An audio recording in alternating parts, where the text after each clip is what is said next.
আসসালামু আলাইকুম ওয়া রাহমাতুল্লাহি ওয়া বারাকাতুহু নাহমাদুহু ওয়া নুসাল্লি আলা রাসূলিহিল কারীম আম্মা বা'দ। আমরা আজকে আপনাদের সামনে কথা বলবো দাজ্জাল সম্পর্কে। দাজ্জাল আরবি শব্দ, বাংলা অর্থ হচ্ছে ধোঁকাবাজ, প্রতারক, ঘিরে রাখা, ঢেকে রাখা। রাসূল সাল্লাল্লাহু আলাইহি ওয়াসাল্লাম দাজ্জাল সম্পর্কে তার উম্মতকে অবগত করেছেন। স্পষ্ট ভাষায় দাজ্জালের বিবরণ তিনি দিয়ে গিয়েছেন। কাজেই আমরা দাজ্জাল সম্পর্কে বিস্তারিত সহিহ হাদিসগুলো আপনাদের সামনে পেশ করব ইনশাআল্লাহ। রাসূল সাল্লাল্লাহু আলাইহি সাল্লাম এক শ্রেণীর বক্তাকে, এক শ্রেণীর বয়ানকারীকেও তিনি দাজ্জাল বলেছেন। ইয়াকুন ফি আখিরিজ জামানে দাজ্জালুন কাজ্জাবুন ইয়াতুনাকুম মিনাল আহাদিস বিমা লাম তাসমাউ আনতুম ওয়া আবাউকুম ফাইয়াকুম ওয়া ইয়াহুম লা ইউদিল্লুনাকুম ওয়া লা ইফতিনুনাকুম। কিয়ামতের আগে এক শ্রেণীর ভণ্ড, প্রতারক, মিথ্যুক, ধোঁকাবাজ দাজ্জাল বক্তা বের হবে, যারা জাতিকে মিথ্যা কথা বলবে, ভিত্তিহীন কথা বলবে, জাল কথা বলবে, ফজিলতের বয়ান দিবে, নেয়ামুল কোরআনের বয়ান দিবে, মুকসেদুল মুমিন থেকে বয়ান দিবে, বেহেশতি জাওর থেকে বয়ান দিবে, কিন্তু এই বয়ানের কোনো ভিত্তি সহিহ হাদিস দ্বারা প্রমাণিত নয়। আল্লাহর নবী তার উম্মতকে এই বক্তা নামক দাজ্জাল থেকে সাবধান করেছেন। নাম্বার 2, যেটা মূলত দাজ্জাল, রাসূলুল্লাহ সাল্লাল্লাহু আলাইহি ওয়াসাল্লাম দাজ্জাল সম্পর্কে বলেছেন, সহিহ মুসলিমের বর্ণনা। তিনি তার উম্মতকে বলেছেন, আমি যদি জীবিত থাকা অবস্থায় দাজ্জাল প্রকাশিত হয়, তাহলে দাজ্জালের বিরুদ্ধে লড়াই করার জন্যে আমি মুহাম্মদ সাল্লাল্লাহু আলাইহি সাল্লাম যথেষ্ট। সুবহানাল্লাহ। যখন আমি পৃথিবীতে থাকব না, তখন যদি দাজ্জাল প্রকাশিত হয়, তখন মুমিনদের পক্ষে আল্লাহ রাব্বুল আলামিন যথেষ্ট। সুবহানাল্লাহ, সুবহানাল্লাহ। রাসূলুল্লাহ সাল্লাল্লাহু আলাইহি ওয়াসাল্লাম বলছেন, 2946 নম্বর হাদিস সহিহ মুসলিমের। রাসূল সাল্লাল্লাহু আলাইহি ওয়াসাল্লাম বলছেন, আদম আলাইহিস সালাম থেকে শুরু করে কিয়ামত পর্যন্ত যত নবী, যত রসুল পৃথিবীতে এসেছেন, প্রত্যেক নবীরা, প্রত্যেক রসুলরা তাদের সাহাবীদেরকে, তাদের আপন জাতিকে দাজ্জালের ফিতনা থেকে সাবধান করেছেন, দাজ্জালের ভয়াবহতা সম্পর্কে জাতিকে অবগত করেছেন। কাজেই দাজ্জালের ফিতনার চাইতে বড় কোনো ফিতনা গোটা জাতির জন্য আর দ্বিতীয়টি হতে পারে না। যেহেতু সমস্ত নবীগণ, সমস্ত আম্বিয়া আলাইহিস সালাম, সমস্ত রসুলগণ তার উম্মতদেরকে, তার জাতিদেরকে দাজ্জালের ফিতনা থেকে সাবধান, সতর্ক এবং অবগত করে গেছেন।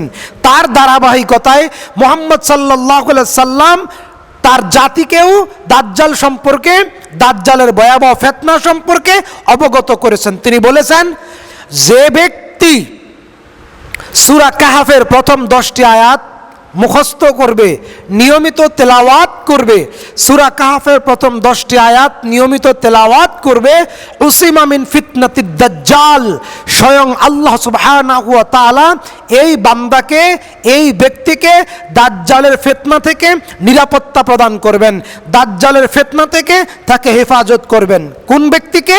যে ব্যক্তি সূরা কাহফের প্রথম 10টি আয়াত মুখস্থ করবে, তেলাওয়াত করবে।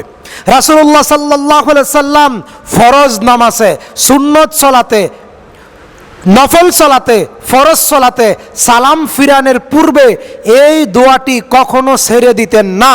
তিনি বলতেন, আল্লাহুম্মা ইন্নী আউযু বিকা মিন আযাবিন নার, আল্লাহুম্মা ইন্নী আউযু বিকা মিন আযাবিল কবর, আল্লাহুম্মা ইন্নী আউযু বিকা মিন ফিতনাতিদ দাজ্জাল ওয়াল মাহইয়া ওয়াল মামাত। হে আল্লাহ, তোমার কাছে কবরের আযাব থেকে আশ্রয় চাই। হে আল্লাহ, তোমার কাছে জাহান্নামের আযাব থেকে আশ্রয় চাই। হে আল্লাহ, তোমার কাছে জীবন মৃত্যুর ফিতনা থেকে আশ্রয় চাই। হে আল্লাহ, তোমার কাছে দাজ্জালের ভয়াবহ ফিতনা থেকে আশ্রয় চাই। তাহলে নবীজি সাল্লাল্লাহু আলাইহি সাল্লাম যে কোনো সালাতে শেষ বৈঠকে সালাম ফিরানোর পূর্বে এই দোয়াটি পড়তেন। আপনারাও পড়বেন, আমরাও পড়ি এবং পড়ব ইনশাআল্লাহ।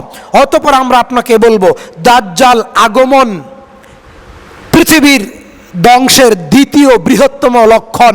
দাজ্জালের আগমন পৃথিবী ধ্বংসের দ্বিতীয় বৃহত্তম লক্ষণ, অর্থাৎ কিয়ামতের বড় বড় 10টি আলামতের মধ্যে দ্বিতীয় হচ্ছে দাজ্জালের আগমন। দাজ্জাল যখন আসবে তখন মহা খরা, দুর্ভিক্ষ, অভাব অনটন, মানুষ দুঃখ কষ্টে থাকবে এবং মানুষ বিপদে থাকবে, গৃহযুদ্ধ হবে, মারামারি হবে। এটা হচ্ছে বর্ণনা দাজ্জাল আগমনের পূর্বে।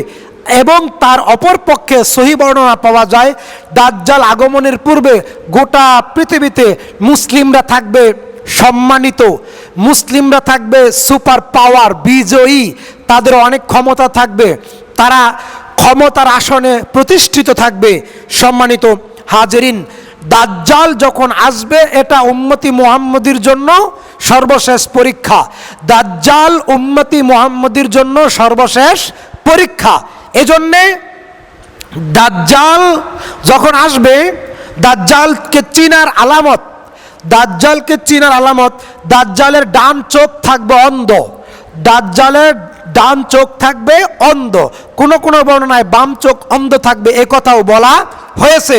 দাজ্জাল থাকবে মানব জাতির একজন, দাজ্জাল থাকবে মানব জাতির একজন, দাজ্জাল থাকবে যুবক পুরুষ, দাজ্জাল থাকবে যুবক পুরুষ, তার বুকটা থাকবে প্রশস্ত, তার মাথার চুলগুলো থাকবে এবড়ো থেবড়ো, মাথার চুলগুলো থাকবে কোকড়ানো, দুই চোখের মাঝখানে নাকের উপরে কপালে লেখা থাকবে কাফার, কাফার, কাফের।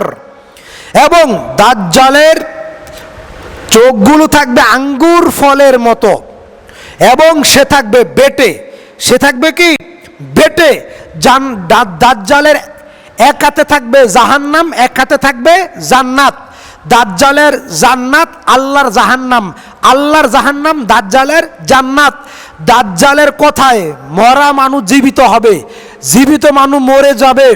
দাজ্জালের কথায় আকাশ থেকে বৃষ্টি নামবে, দাজ্জালের কথায় সূর্য উঠবে, সূর্য ডুববে, দাজ্জালের কথায় জমিন থেকে ফসল উৎপাদিত হবে, জমিন ধ্বংস হয়ে যাবে।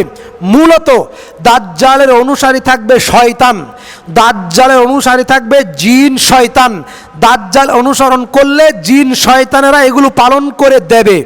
অতঃপর আমরা বলবো, দাজ্জাল যখন পৃথিবীতে আসবে, দাজ্জালের পক্ষে থাকবে দুর্বল কাফের মুনাফিক শ্রেণীর লোক, দুর্বল ইমানের লোক, মুনাফিক শ্রেণীর লোক, মুরতাদ শ্রেণীর লোক, ইহুদি এবং খ্রিস্টানেরা থাকবে দাজ্জালের পক্ষে। পক্ষান্তরে মুহাম্মাদুর রাসূলুল্লাহ সাল্লাল্লাহু আলাইহি ওয়াসাল্লামের উম্মতের মধ্যে যারা খাঁটি ইমানদার, যারা পরহেজগার, যারা আল্লাহওয়ালা, যারা নবীওয়ালা, যারা সুন্নতওয়ালা, যারা তাওহীদবাদী মুমিন, তারা অবশ্যই দাজ্জালকে দেখে চিনতে পারবে সে মুমিনদের দুশমন, সে আল্লাহর দুশমন, সে রাসূলের দুশমন। কে? দাজ্জাল। দাজ্জাল পৃথিবীতে মোট 40 দিন বসবাস করবে। দাজ্জাল পৃথিবীতে মোট 40 দিন বসবাস করবে। দাজ্জালের প্রথম একদিন 1 বছরের সমান, দাজ্জালের দ্বিতীয় দিন 1 মাসের সমান, দাজ্জালের তৃতীয় দিন 1 সপ্তাহের সমান। সাহাবীগণ প্রশ্ন করলেন, ইয়া রাসূলুল্লাহ, সেই সময় যারা ইমানদার হবে, সেই সময় যারা মুমিন হবে, তারা কিভাবে সলাতের ওয়াক্ত, নামাজের ওয়াক্ত নির্ধারণ করবে? রাসূল সাল্লাল্লাহু আলাইহি ওয়াসাল্লাম বলছেন, যারা মুমিন, যারা ইমানদার, তারা অবশ্যই আল্লাহর সাহায্য প্রাপ্ত হবে। তারা আগের সময়ে, আগে যেই ওয়াক্তে, আউয়াল ওয়াক্তে সঠিক সময়ে সলাত আদায় করত, সলাতের হেফাজত করত, দাজ্জাল আসার পরেও তারা ঠিক সেই সময়ে সলাত আদায় করবে। বাকি দিনগুলো থাকবে সাধারণ দিনের মতো। দাজ্জাল নিজেকে আল্লাহ বলে দাবি করবে, দাজ্জাল নিজেকে প্রভু বলে দাবি করবে, দাজ্জাল নিজেকে খোদা বলে দাবি করবে। যারা মিথ্যুক ইমানদার, যারা মুনাফিক মার্কা ইমানদার, যারা দুর্বল ইমানদার, তারা দাজ্জালের অনুসারী হয়ে যাবে। দাজ্জাল মক্কা এবং মদিনায় প্রবেশ করতে পারবে না। দাজ্জাল পৃথিবীর সব জায়গায় প্রবেশ করতে পারবে, মক্কা এবং মদিনায় দাজ্জাল প্রবেশ করতে পারবে না। মক্কা মদিনায় প্রবেশ করার 7টা পথ, তারিক ইলা সাবআ, মক্কা মদিনায় প্রবেশ করার 7টা পথ, 7টা পথেই আল্লাহ রাব্বুল আলামিন ফেরেশতাকে নিযুক্ত করে রাখবেন। ফেরেশতারা ওই পথে পাহারাদার থাকবে। দাজ্জাল যখন ওই পথে প্রবেশ করতে চাইবে তখন ফেরেশতারা দাজ্জালকে আঘাত করবে। ফেরেশতারা দাজ্জালকে আঘাত করার কারণে দাজ্জাল মক্কা মদিনায় প্রবেশ করতে পারবে না। দাজ্জাল পৃথিবীর সমস্ত জায়গায় চষে বেড়াবে, পৃথিবীর এক প্রান্ত থেকে অপর প্রান্ত মুহূর্তেই চলে যাবে। দাজ্জালের গতিশক্তি কেমন হবে? রাসূলুল্লাহ সাল্লাল্লাহু আলাইহি সাল্লাম বলছেন, আকাশ থেকে যখন পানি বর্ষণ হয়, আকাশ থেকে যখন বৃষ্টি বর্ষণ হয়, তখন মাটিতে বৃষ্টির ফোঁটা পড়ার সাথে সাথে বাতাসের গতি বৃষ্টির ফোঁটাকে যেভাবে নিয়ে যায়, আকাশ থেকে বৃষ্টি মাটিতে পড়ার সাথে সাথে ঝড়ো হাওয়া বৃষ্টির ফোঁটাকে যেভাবে টেনে নিয়ে যায়, দাজ্জালের গতি হবে ওই রকম। দাজ্জালের গতি হবে এরকম। দাজ্জাল পৃথিবীতে অবতরণ করবেন বিষয়টি এমন নয়, দাজ্জাল আগে থেকেই পৃথিবীতে অবতরণ করে আছে। দাজ্জাল আরব উপসাগরের মধ্যে কোনো একটি জঙ্গলে শিকলবন্দি রয়েছে, আবু দাউদের বর্ণনা। দাজ্জাল আরব দ্বীপ সাগরে কোনো একটা জঙ্গলে শিকলবন্দি রয়েছে। দাজ্জালকে আল্লাহ তাআলা সেই সময় উন্মুক্ত করে দিবেন। অতঃপর আমরা আপনাকে বলতে চাচ্ছি, রাসূলুল্লাহ সাল্লাল্লাহু আলাইহি সাল্লাম বলছেন দাজ্জালকে হত্যা করা হবে ফিলিস্তিনের লুদ শহরে।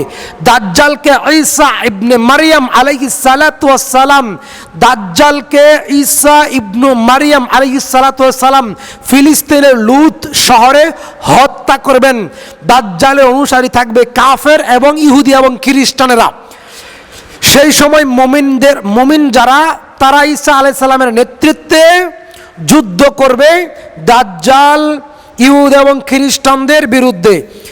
সেই সময় মুসলমানদের হেডকোয়ার্টার থাকবে, সেই সময় মুসলমান মুজাহিদদের হেডকোয়ার্টার থাকবে সিরিয়ার দামেস্কের আল গুতা শহরে। আল গুতা শহর থেকে সমগ্র মুসলিম রাজ্য পরিচালনা করা হবে। কাজেই বিস্তারিত বিবরণ সহ আপনাদের সামনে দাজ্জাল সম্পর্কে তুলে ধরলাম। দাজ্জাল সবচেয়ে বড় প্রতারক, সবচেয়ে বড় ফিতনা, সবচেয়ে বড় মারাত্মক বিপদ এই উম্মতের জন্য।